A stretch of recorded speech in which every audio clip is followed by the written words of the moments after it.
an airplane no one wanted to buy. A project that drained millions and was seconds away from disappearing forever. And when failure was inevitable, when bankruptcy was a foregone conclusion, they made a decision so extreme and risky that if it had failed, Airbus would have never existed.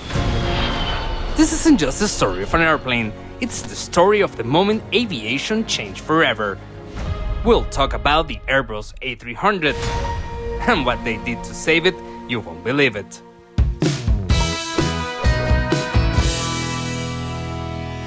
To understand the story of this incredible aircraft, we have to go back to the late 1960s. The world was changing rapidly, and long-haul flights were beginning to fill the globe with passengers, tourism, and connectivity. But if you wanted to fly, you only had American options. Boeing with its marvels Boeing 707 and soon the 747. Douglas with its spectacular DC-8, and Lockheed was preparing to revolutionize the market with its beautiful L-1011 TriStar. Meanwhile, on the other side of the Atlantic, a fragmented Europe, still recovering from the war and the monumental failure of the Comet, was trying to compete with national projects that, while beautiful, were commercially limited. France had the vision, with the incredible Caravelle and the Dassault Mercure. Germany had the money and the discipline, and the United Kingdom possessed a mastery of engines and aerodynamics with incredible aircraft and exceptional manufacturers. But they were separate and alone and could never compete against the American giants. Thus, in September 1967, fate was sealed with a contract that challenged the established order. Practically an act of survival, and with a virtually experimental regulatory framework financed by the governments themselves. The French manufacturer Aerospace, Deutsche Airbus, and Hawker Siddeley of the United Kingdom signed an initial memorandum of understanding, a document that spoke not only of metal and engines, but also of the ambition to create an innovative, high-capacity passenger aircraft that could go toe-to-toe with the titans of the United States. The idea was to build the first Airbus, or the Airbus, an ambitious twin-aisle aircraft with an impressive capacity of up to 250 passengers and an initial range of around 4,000 kilometers, allowing it to reach every corner of Europe. A revolutionary mega idea. Just 2 engines. In the late 1960s and early 1970s, the idea of a twin-engine aircraft capable of covering medium distances with a capacity similar to that of the brand-new DC-10 or the L-1011 was almost science fiction. Something too good to be true, but which, if it worked, would revolutionize the world. Development began, but alliances, political pressures, instability and financial doubts caused its first severe setback in 1969, when the United Kingdom officially withdrew from the project, seriously wounding the dream of the great Airbus. Claiming that the costs were astronomical and its success doubtful, London cut off funding and withdrew. A sort of a premature Brexit left the French and Germans facing the abyss alone. For a month, the turbulence continued. However, on May 29, 1969, at the Paris Air Show, both countries signed a firm agreement to move forward. This, coupled with the fact that the UK manufacturer Hawker Siddeley, responsible for building the aircraft wings, will continue the project with its own funds, demonstrating that sometimes, in cases where everything conspires in its favor, including political will, it can be as powerful as engineering. Finally, the project began to take shape. Air France and Lufthansa, its potential and obviously launch customers, need an aircraft with a capacity of around 225 passengers in 2 classes, resulting in a plane with a fuselage that could accommodate 8 seats in a row in a 2-for-2 configuration. To optimize space, the engineers slightly raised the cabin floor, allowing 2 LD3 type containers to fit side by side in the cargo hold. In other words, a total widebody aircraft capable of carrying both passengers and cargo.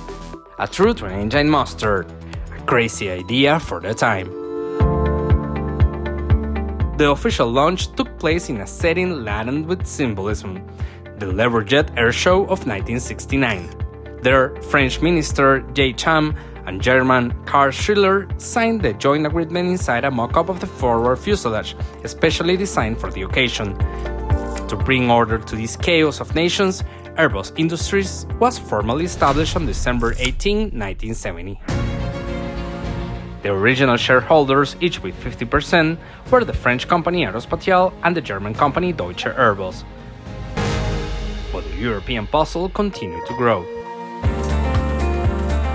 In October 1971, the Spanish company CASA entered the scene, acquiring a 4.2% stake and taking over the manufacture of the tail cone and landing gear doors.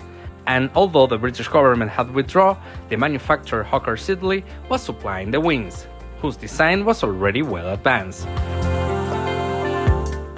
Airbus didn't want to be a French or a German company, it wanted to be the biggest puzzle in Europe.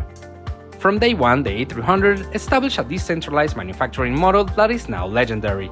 These were in parts being transported by road. These were entire sections of the aircraft flying across the continent.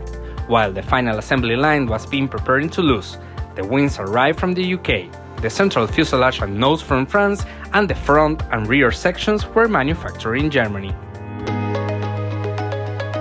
But why was this aircraft so special and yet so hated by the market? The technical gamble was radical, creating the first widebody aircraft with only 2 engines. At the time, ETOPS regulations didn't exist, so the rule was very simple. No twin engine could fly more than 60 minutes from an alternate airport, so the A300 was confined to relatively short routes between continents. This led to many consider the aircraft a crippled plane that couldn't cross an ocean and would never truly compete with anyone. But Airbus focused on efficiency, using composite materials to reduce weight and a wing design that provide astonishing lift and reducing fuel consumption. This, combined with the already lower fuel consumption resulting from only having 2 engines, made a truly remarkable aircraft. And then came the day that would change everything. October 28, 1972. Saturday morning, after a delay of more than 24 hours due to bad weather, the skies finally broke. The prototype MSN-01, registration Foxtrot Whiskey Uniform Alpha Bravo, taxied to the runway. At the controls were a German captain and a French co-pilot. At 10:39 a.m., the A300B1 put thrust in its impressive CF6 engines and took off after just 30 seconds of takeoff run. For 1 hour and 25 minutes, the crew tested its systems, control surfaces, and capabilities, demonstrating that this twin-engine aircraft was more robust than any American giant. We had witnessed the birth of a legend. The aircraft began its commercial flights in 1974 with its launch customer Air France, proving itself to be an efficient and safe plane. Its most successful version, the A300-200B4, with a capacity of 250 passengers in 2 classes and a range of almost 6,500 kilometers, allowed it to operate coast-to-coast flights in the United States or between Europe and Asia. It began operations that same year. However, the dream of a great Airbus quickly turned into a nightmare. By 1975, sales had completely dried up. Airbus was on the verge of bankruptcy, while 16 finished aircraft, completely white, sat lined up on the ramps of Toulouse Airport.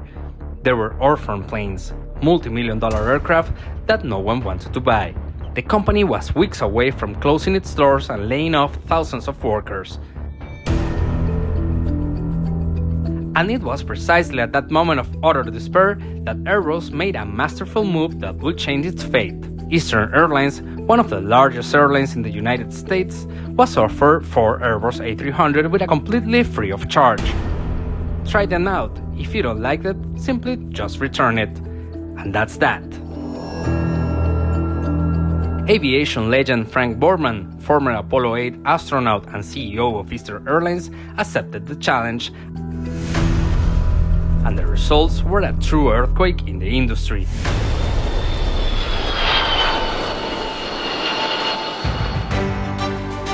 The A300 was not only reliable, but it also consumed 30% less fuel than its direct competition, the DC-10 and the L-1011. Suddenly, economics outweighed fear. Eastern placed an order of 23 aircraft, and the rest of the world's airlines, from Asia to the Americas, began knocking on Toulouse' door. The A300 not only saved Airbus, it finally forced the authorities to create ETOPS regulations, allowing twin-engine aircraft to cross oceans. The A300 became the ultimate workhorse for Eastern and Pan American Airways Pan Am, establishing a massive presence across European airlines like Air France and Lufthansa, which used it to dominate high-density continental routes. In Asia, carriers such as Thai Airways and Korean Air rely on the twin-engine giant to connect rapidly growing regional hubs. In Australia, Trans-Australia Airlines used the A300 to efficiently link major domestic cities, cementing its legacy as a global standard for medium-haul aviation. The most important aspect of the A300 is not the number of operators, but its impact on the market. Its legacy is truly immense.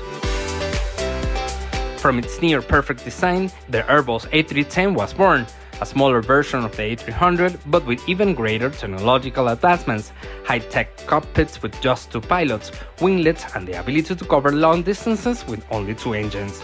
The Airbus A300-600, an improved version of the aircraft, incorporated the same technological advancements as the A310, allowing for greater fuel efficiency and making it one of the best aircraft ever built. This is without even mentioning that it formed the basis of the designs that will lead Airbus to break the monopoly of American manufacturers in the long-haul market, the Airbus A340 and the Airbus A330. Like all aircraft, the A300 today only operates its passenger versions with Iranian Airlines. However, more than 50 years after its first flight, the A300 is still going strong. Although you no longer see it frequently in passenger terminals, it is the undisputed king of overnight cargo. Companies like FedEx, UPS, and DHL entrust their global deliveries to this veteran of countless flights. So, beyond its commercial success, the A300 is much more. It's the true father of modern aviation, and of course, the father of the consortium that changed the world and the way we travel. Because in aviation, as in the history of Airbus, success is not just about reaching the finish line, but about having the courage to take off when no one believes you can fly. Tell us, did you know the story of the A300? Have you ever flown in one? Is there anything we haven't mentioned? Let us know in the comments. If you like this video and want to see more air stories, news, technical breakdowns, aviation history and much more, make sure to subscribe and hit the notification bell. It really helps us a lot.